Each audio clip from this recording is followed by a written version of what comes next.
Hi friends, welcome to Samlia channel. இன்னைக்கு நம்ம இந்த வீடியோல என்ன பார்க்க போறோம்னா எங்க கார் வந்து ஆல்மோஸ்ட் 50 டேஸ்க்கு அப்புறமா கிடைச்சிருக்கு எங்களுக்கு.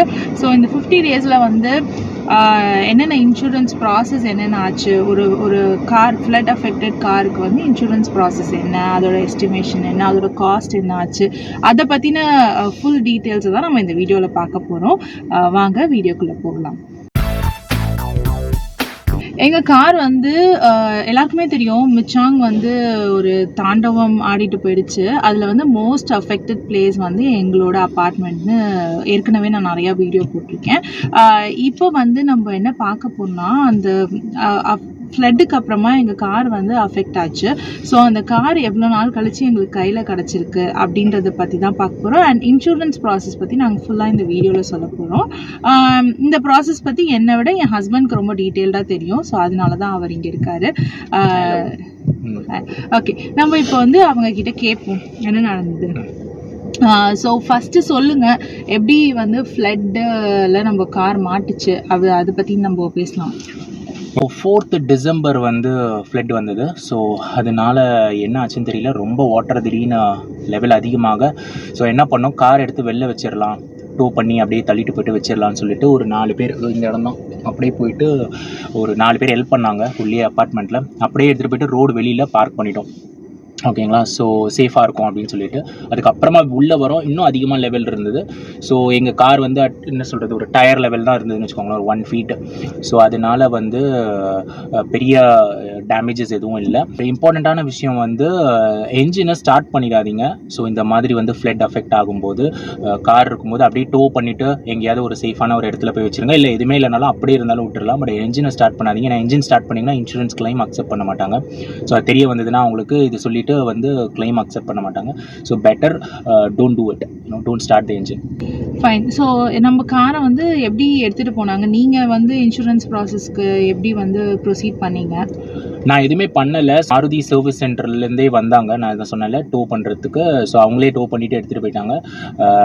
நான் வந்து சைன் தான் போட்டேன். சர்வீஸ் சென்டர் வர சொன்னாங்க, வந்துட்டு சில டாக்குமெண்ட்ஸ்லாம் கேட்டாங்க, பேன் கார்டு, ஆதார் கார்டெலாம். அதுக்கப்புறமா நான் வந்து சைன் பண்ணேன், அதுதான். ஆக்சுவலாக நம்மளே கூட டேரெக்டாக உங்களோட ஐசிஐசிஐ ஆர் என்ன இன்சூரன்ஸ் வச்சுருக்கீங்களோ அவங்களுக்கு கால் பண்ணி ஒரு கிளைம் கூட இன்டிமேட் பண்ணலாம், ஒரு கிளைம் நம்பர் வரும். நான் அது கூட பண்ணலை. ஸோ எல்லாமே ப்ராசஸ் அவங்களே பார்த்துக்கிட்டாங்க. நான் வெறும் சைன் தான் போட்டேன். ஸோ ஃப்ளட் அஃபெக்ட்ன்றதுனால அந்த டீட்டெயில்ஸ் கூட எழுதலை, ஃப்ளட் அஃபெக்டட் அப்படின்னு மட்டும் ஒரு கமெண்ட்ஸில் போட்டோம். அளவு தான் முடிஞ்சிச்சு. அவங்களே எல்லாம் ப்ராசஸ் பண்ணிட்டாங்க. ஓகே, எவ்வளோ நாள் நீங்கள் வெயிட் பண்ணீங்க இந்த கார் திரும்பி வரதுக்காக? ஸோ டிசம்பர் 4th நடந்தது, 5th எடுத்துகிட்டு போனாங்க. So almost 23, so almost like 50 days ஆகிடுச்சு கார் கையில் கிடைக்கிறதுக்கு. ஓகே, ஸோ உங்களுக்கு இந்த ப்ராசஸ் வந்து ஈஸியாக இருந்ததா? அவங்க உங்களை ஃபாலோ பண்ணிகிட்டே இருந்தாங்களா கார் சர்வீஸ் சென்டரில்? கராஜ்லேருந்து உங்களுக்கு கால் வந்துட்டே இருந்ததா? எப்படி இருந்தது இந்த ப்ராசஸ்? ஈஸியாக இருந்ததா உங்களுக்கு? இல்லை, ப்ராசஸ்ன்னு பார்த்தோன்னா வெயிட்டிங் டைம் ரொம்ப அதிகமாக இருந்தது. அதாவது லிட்ரலி வந்து நான் எவ்ரி ஆல்டர்னேட்டிவ் டே ஃபோன் பண்ணிகிட்டே இருப்பேன், இல்லை மெசேஜ் அனுப்பிச்சிட்டே இருப்பேன். ஸோ ஃபஸ்ட்டு என்ன சொன்னாங்கன்னா, பார்ட்ஸ்லாம் டிலே ஆகுது அப்படின்னு சொல்லிட்டு. ஏன்னா நான் விடும்போதே தெரியும், போய் பார்க்குறேன், ஒரு 150 cars இருந்தது. ஓகே, ஸோ 150 carsனால் இப்போது அவங்களுக்கு எவ்வளோ சர்வீஸ் பண்ண முடியும் இன்னடே, எவ்வளோ மேன் பவர் இருக்கும். எனக்கு தெரியும் டிலே ஆகும்னு. ஆனால் விடும்போது வந்து உங்களுக்கு டிசம்பர் எண்டில் கொடுத்துட்றோம், மோஸ்ட்லி கிடச்சிரும் உங்களுக்கு கேட்டகரி ஏ அப்படி தான் சொல்லுவாங்க. ஸோ பேசிக்கலி கேட்டகரியை பற்றி சொல்லணும். டயர் வரைக்கும் இருந்தால் அவங்க ஒரு ஏன்னு கிளாஸிஃபிகேஷன் வச்சுருக்காங்க. இந்த டேஷ்போர்டு வரைக்கும் வந்ததுன்னா பி, இவ்வளோ தூரம் தண்ணி இருந்ததுன்னா பி, ஃபுல்லாக இருந்ததுன்னா சி. ஸோ அதிகமாக ரொம்ப லேட் ஆகும். பிலாம் இருந்ததுன்னா இன்னும் அதிகமாகும், நிறைய டைம் ஆகும். ஸோ உங்களுக்கு ஏ கேட்டகரி தாங்க, உங்களுக்கு 2-3 வீக்ஸில் கொடுத்துருவோம், 1 month மேக்ஸிமம், டிசம்பர் எண்ட் சொன்னாங்க. பட் ஆனால் நிறைய ஃபாலோ பண்ண வேண்டியது. இன்னொன்று சொன்னது வந்து பார்ட்ஸே கிடைக்கல, பார்ட்ஸ் இன்னும் வரவே இல்லை அப்படி சொல்லிட்டாங்க. ஸோ அதனால ரொம்ப டிலே ஆச்சு. அதுக்கப்புறமா மேன் பவர் இல்லை சொன்னாங்க. அதுக்கப்புறமா அப்படியே பொங்கல் வந்துருச்சு, நிறைய லீவ் அப்படிலாம் போயிட்டாங்க. மேன் பவர் வந்து கிடச்ச உடனே அதுக்கப்புறமா ரேம்ப் இல்லை. ஏன்னா அட் அ டைம் பார்த்தீங்கன்னா ஒரு 4-5 cars தான் பண்ண முடியும். ஸோ அங்கே அவ்வளோ கார்ஸ் இருக்குது. ஸோ அதனால நான் ரொம்ப சண்டை போட்டு புஷ் பண்ணி கடைசியாக வந்து கொடுத்தாங்க. இல்லைனா இன்னும் டிலே ஆகிருக்கும். நீங்கள் ரொம்ப ஃபாலோ பண்ணதுனால தான் உங்களுக்கு இவ்வளோ சீக்கிரம் கிடச்சிருச்சு நீங்கள் நினைக்கிறீங்க? ஆமாம், இல்லைனா இன்னும் டிலே ஆகிருக்கும். ஓகே, இப்போ நம்மளுக்கு ஃப்ளட் அஃபெக்டட் காரு, நம்மளுக்கு கொஞ்சம் ஒரு 7 years ஓல்டு காருனா நம்ம வந்துட்டு என்ன பண்ணலாம், எது பெஸ்ட்டு? நம்ம வந்து சர்வீஸ் சென்டர்லேயே கொடுக்குறது பெஸ்ட்டா, இல்லைனா வந்து லோக்கல் மெக்கானிக் ஷாப்பில் கொடுத்து எடுக்கிறது பெட்டரா? நான் வந்து சர்வீஸ் சென்டர் தான் விட்டேன். பட் ஆனால் எனக்கு அந்த நேரத்தில் எதுவுமே தோணலை. கொஞ்சம் வெயிட் பண்ணி கூட பார்த்து, ஏன்னா இங்கே பார்த்தீங்கன்னா நிறைய பேர் வந்து ஒரு 2-3 டேஸ் விட்டுட்டு அப்படியே ஸ்டார்ட் ஆகிடுச்சு. சில பேருக்கு ஸ்டார்ட் பண்ணிவிட்டு ப்ராப்ளமும் வந்தது. ஸோ வந்து இட் டிபெண்ட்ஸ். என்ன கேட்டேன்னா கொஞ்சம் ஓல்டான கார்னா பக்கத்துலேயே ஒரு சர்வீஸ் சென்டரில் விட்டுட்டோன்னா அவங்களே கூட கொஞ்சம் கம்மியாகும் ரேட்டு. இங்கே போனேன்னா என்ன ப்ராப்ளம்னா, இந்த மாதிரி இவங்க ஏபிசி கேட்டகரி சொன்னல, அந்த ஒரு கேட்டகரிக்கும் அவங்க எல்லா பார்ட்ஸும் மாற்றிடுவாங்க. மோஸ்ட்லி எனக்கு பார்த்தோன்னா ஒரு 25 பார்ட்ஸ் இருக்குது ஏக்கு. ஓகே, அந்த ஏக்கு அந்த 25 பார்ட்ஸும் செக் அண்ட் ரீப்ளேஸ்னு சொல்லிடுவானுங்க. அதுக்கப்புறமா எல்லாமே மோஸ்ட்லி ரீப்ளேஸ் பண்ணுறாங்க. அதனால உங்களுக்கு காஸ்ட் நிறைய வரும். ஸோ உங்களுக்கு ஓல்டு கார் ஒரு 8 இயர்ஸ், ஒரு 7-8 இயர்ஸ் ஆகிடுச்சு, இன்னொரு 2 இயர்ஸ் தான் நான் யூஸ் பண்ணுவேன் கார், அதுக்கப்புறமா செல் பண்ணுறேன் அப்படின்னு நினச்சிங்கன்னா பெட்டர் கொஞ்சம் லோக்கல் மெக்கானிக்கே கூட போகலாம். பட் நான் அப்படி போகல, எனக்கு அந்த டைமும் தோணலை. அவங்க வந்தாங்க, எடுத்துகிட்டு போயிட்டாங்க, சரின்னு சொல்லிட்டு நானும் இன்சூரன்ஸ் கிளைம் பண்ணிக்கலாம்னு சொல்லிட்டு விட்டுட்டேன். உங்களுக்கு எஸ்டிமேஷன் எவ்வளோ கொடுத்தாங்க? இன்சூரன்ஸ்லேருந்து உங்களுக்கு எவ்வளோ எஸ்டிமேஷன் கொடுத்தாங்க? ஓகே, மோஸ்ட்லி எஸ்டிமேட்டுக்கும் எனக்கு வந்ததுக்கும் சிமிலராக தான் இருந்தது. எனக்கு வந்து 50s தான் கொடுத்தாங்க. அதுக்கப்புறமா டென்ட் ஒர்க்லாம் சொல்லி தனியாக ஒன்று போட்டாங்க. பட் அஃப்கோர்ஸ் டென்ட் ஒர்க்லாம் கவர் ஆகாது இன்சூரன்ஸில், இது அப்படி இப்படின்னு சொல்லிட்டாங்க. ஸோ இதோட காஸ்ட் வந்து 53-54 அப்படி கொடுத்தாங்க. அது எண்டாக வந்ததும் ஆல்மோஸ்ட் சேம் காஸ்ட் தான் இருந்தது. இதில் கவர் ஆகுறதுன்னு நான் சொல்லணும். ஸோ வந்து லேபர் ஃபுல்லாக கவர் ஆகும்.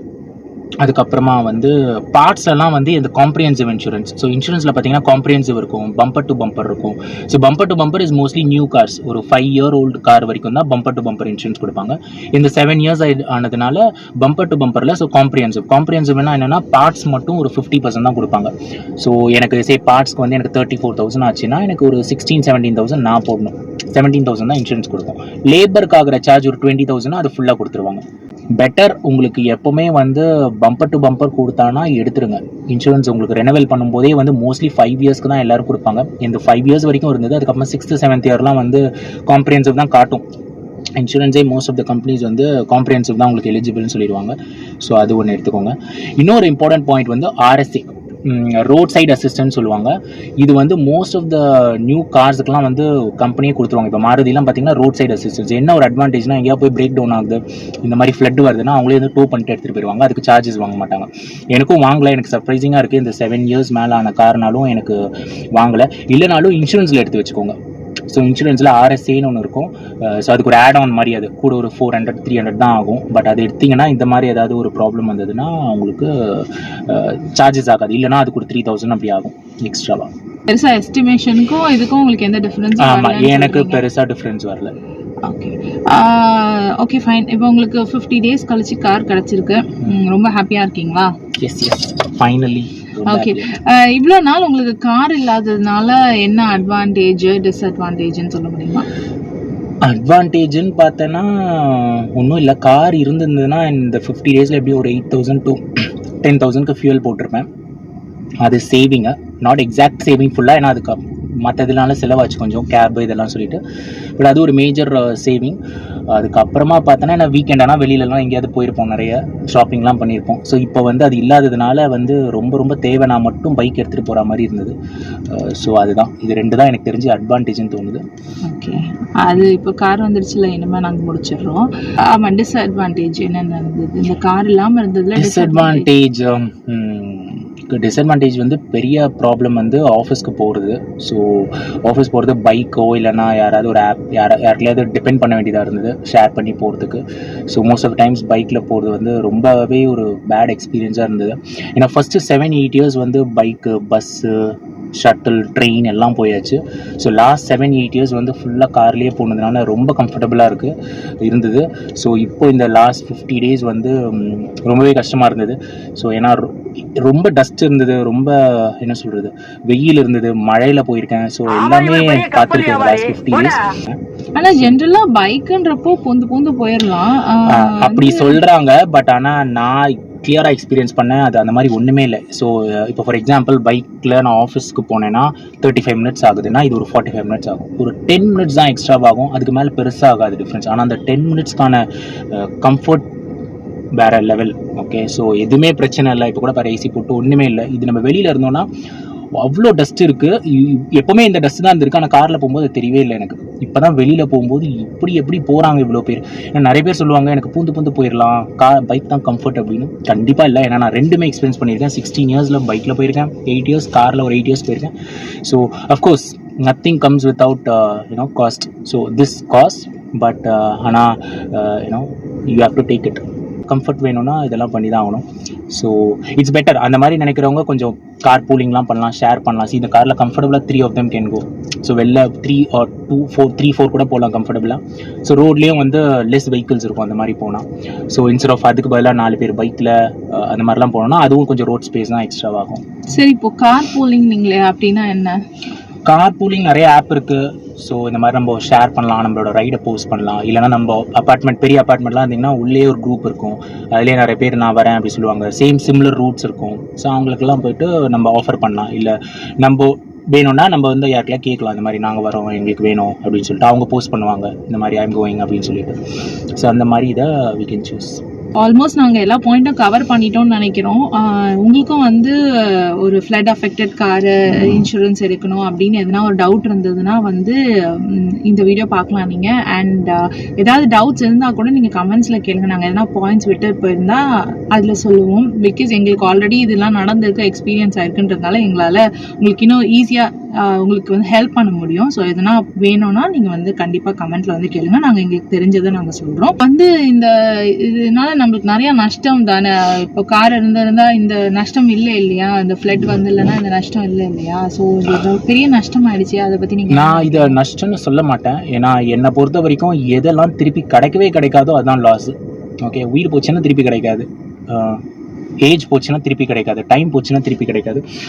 பட் இது வந்து பணம் தான் போயிருக்கு. ஸோ பிரச்சனை இல்லை, சம்பாரிச்சிக்கலாம். ஸோ அதை தான் நினைக்கிறேன். ஸோ நான் இதை பெருசாக லாஸாக இது நினைக்கல. ஏன்னா வந்து கஷ்டப்படாதீங்க ஃபர்ஸ்ட் ஆஃப் ஆல். ஏன்னா எனக்கு தெரிஞ்சு இப்போ ரீசெண்டாக ஒரு வீடியோவில் கூட பார்த்தோம்ல, ஒரு பைக் அப்படியே அடிச்சுட்டு போனதை பார்த்து அவங்க அப்பா ஹார்ட் அட்டாக்லேயே இறந்துட்டாரு அப்படின்னு சொல்லிட்டு. ஸோ இதெல்லாம் பார்த்தா ரொம்பவே கஷ்டமாக இருக்குது. ஸோ பணம் தானே, பைக்கு கார் அதெல்லாம் வந்து சம்பாரிச்சிக்கலாம். இந்த மாதிரி ரொம்ப லைட் ஹார்ட்டாக இருக்காதீங்க. லாஸ் வந்து அதான் திருப்பி வாங்க முடியாத ஒரு விஷயம் தான் லாஸ். நம்மளால ஏர்ன் பண்ண முடியுன்ற பட்சத்தில் வந்து எதுவுமே நஷ்டம் கிடையாது. நம்ம கண்டிப்பாக எல்லாத்தையும் எடுத்துக்கலாம், உயிரை தவிர. ஸோ இதுக்காகலாம் மனம் உடஞ்சி ஸ்ட்ரெஸ் ஆகி நம்ம வீக் பண்ணிக்க வேணாம். அதை மட்டும் மனசில் வச்சுக்கோங்க. நம்ம வந்து இப்போ எங்களுக்கு கார் ரொம்ப நாள் கழிச்சு கிடச்சிருக்கிறதுனால நாங்கள் ஒரு சின்ன ரைட் போயிட்டு வரலாம் அப்படின்னு நினைக்கிறோம். வேற ஒரு வீடியோவில் உங்களை நாங்கள் திரும்பவும் மீட் பண்ணுறோம். Until then, it's bye from Jemima. Bye from the lip. Bye. Bye.